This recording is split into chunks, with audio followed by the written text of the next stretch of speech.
Here's an example where we use the log transform to calculate the parameters in an exponential function.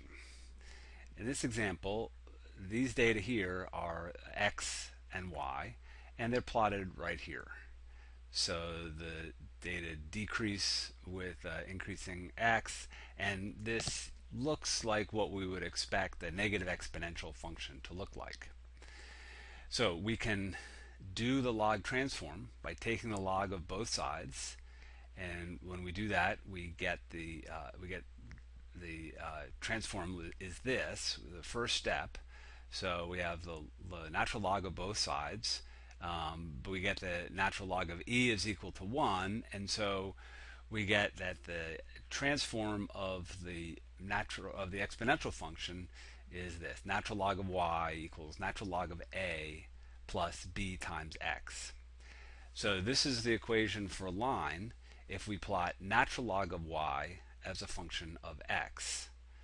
The slope of this line, what I'm calling capital M, corresponds to b, this parameter up in the exponent, and the intercept of the line corresponds to the log of a, the natural log of a. So for this example, we fit this line here, and the intercept here is equal to 1.5 right there, and so capital B is equal to 1.5, and so A is equal to e to the 1.5. That's a typo right there. That should be e to the 1.5, and that equals 4.4. So that's the coefficient right there. And the slope is change of y over change in x, and the change of y here over that full span is minus 5.4, and this span right here is 1. So the slope is minus 5.4. So that equals capital M, and that also equals B. So I get the parameters 1.5 and minus 5.4, and I substitute them into the original equation, and that is the equation with the parameters that represents these data. So what I want to do now is check and make sure that the parameters are correct, and the way that I'll do that is by substituting in values for x, do this calculation, and compare the value of y that I get to the actual value of y in the data. So here are some examples. I substitute in x equals 0.3, which is that one right there, that point. I do the calculation and I get y is 0.87. Well, let's see. Y is actually 0.88, so pretty close. And I did another example right here, y of 0.8. Substitute in there, do that calculation, and I get 0.058. Well, it's 0.06, so pretty close. It's within a few percent, and that's close enough for doing this just by hand. So this confirms that our parameters are on track. Okay, so we also want to be able to handle exponential functions using Semilog Axis. So the plot that I just showed you was natural log of y as a function of x. Now remember, when we take this has no units, so that's going to be important when you take the slope. I didn't point that out. Let me go back here just real quick.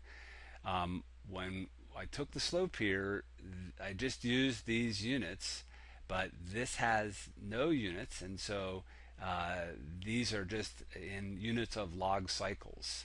So the slope will have units of 1 over whatever the x units are. So this is the plot we just saw. If we instead of taking the natural log, if we take the base 10 log, then we get a plot that looks the same, except these values here are somewhat different than these values. They differ by a factor of 2.3, because that's how you relate natural log to base 10 log. Okay, so then what we do is take the next step and plot the original data So we're not using the transform data, just the original data. And instead of taking the log, we use the log axes. And we get this. And this plot looks the same as this plot, except instead of taking the log of the data and plotting it on Cartesian, we're plotting it on on the semilog axes. And so the thing where these are equivalent is that from here to here, that's one log cycle, and that's one log cycle, another log cycle, and so on. Okay, so here's the data. This also, though, differs from this one because we're almost always going to be doing this in terms of the base 10 log. So even though it gives us a straight line, the numbers have been changed a bit compared to this. So we have to see what the ramifications are of doing that in our analysis. So here's how we do it. This is the plot that we just saw on the right hand side of the previous slide. And so here's the exponential function. Now if we take the base 10 log, we get this. It's base 10 log of both sides. And we get, if you take the base 10 log of that, then you have the base 10 log of a plus bx times the base 10 log of e. Okay, so now we have to calculate what that is. When we did this previously, we got the natural log of e, which is equal to 1, but now we get the base 10 log of e, and that equals this thing right here. Okay, so that's going to be one of the differences. When we go and do this out, we get the equation for a line, and now we see, though, that the slope of this line, the line that we are going to fit, is equal to that. It doesn't equal to b directly. It equals to it's equal to 0.4343 times b. Okay, so that's one aspect. Yeah, here's the equation for that line. And so let's go ahead and apply this. Here's the data, and what I'm going to do is we have to go a certain the key thing to see here is that in order to get the slope, we have to treat this in terms of log cycles. So on a previous example, I just covered over this scale. It doesn't matter now what these numbers are. All that matters is that that's a log scale, that's a log scale, that's a log scale. And so what I want to do is go several log scales. And so let's see. I'm gonna go from this point. If I go from that point to that point along x, then I can go from that point.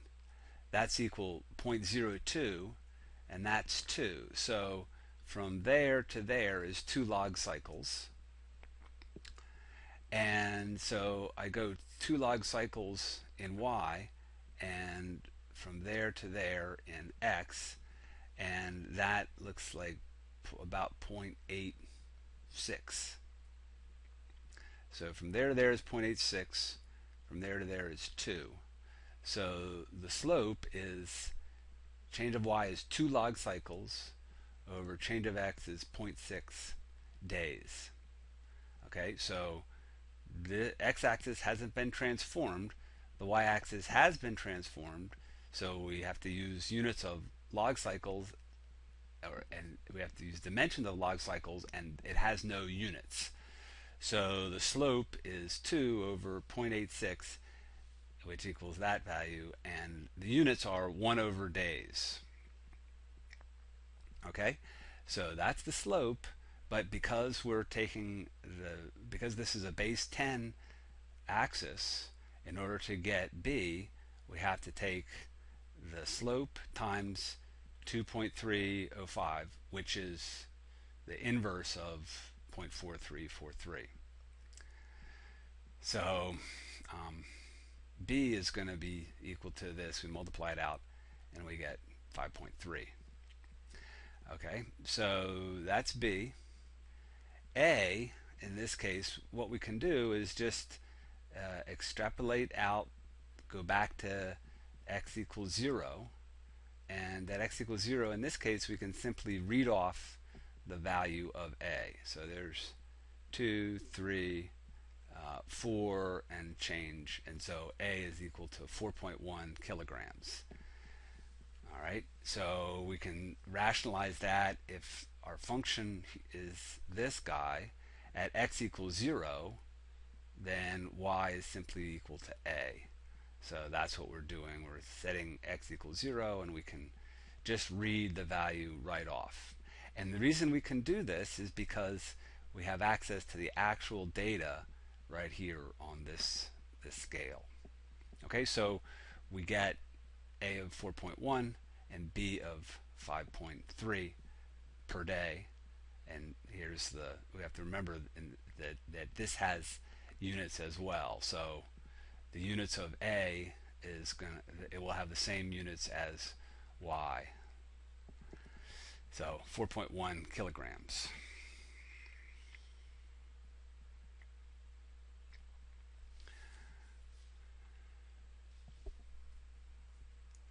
Okay, so here is a